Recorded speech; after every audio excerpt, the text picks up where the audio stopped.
Co naši králíčci dostanou k druhým narozeninám. Naši králíčci mají hodně rádi tunely, ale také hodně rádi ničí, takže tady máme jeden nový. Mají rádi i hyacintové podložky na hlodání, takže jim dáme jednu novou.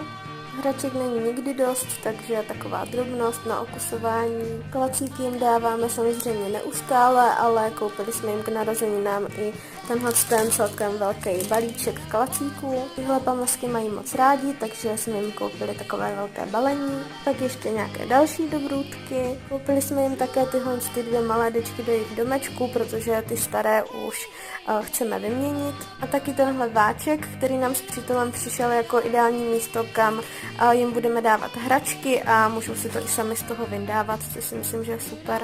A jako poslední naši králíčci dostanou ještě tenhle králíčí narozeninový dort. Tak a my jdeme slavit a ty mi hoď follow pro více králíčích typů. Ahoj!